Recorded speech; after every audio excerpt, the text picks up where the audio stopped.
परांडा तालुक्यातील सिरसाव गावामध्ये झालेल्या पावसामुळे 1.5 एकरमध्ये पेरलेला कांदा अक्षरशः नासून गेला। कांद्यासाठी झालेला खर्च सुद्धा न निघाल्यानं कांतीलाल चोबे या शेतकऱ्यानं शासकीय मदतीची मागणी केली आहे। कांद्याला भाव नसल्यामुळे कांदा साठवून ठेवला होता, परंतु अचानक आलेल्या पावसामुळे मोठं नुकसान झालं।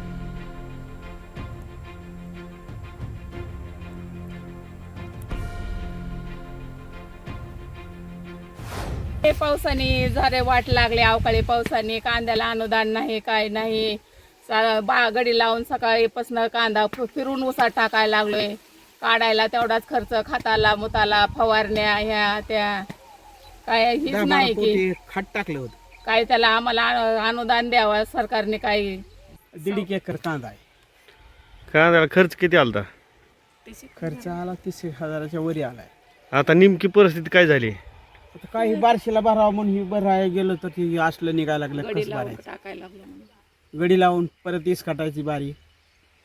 नेमकी मागणी काय आता तुमचं म्हणणं काय नेमकं? आता काय करावं म्हणून लागलं फेकाय अजून ऊसातच।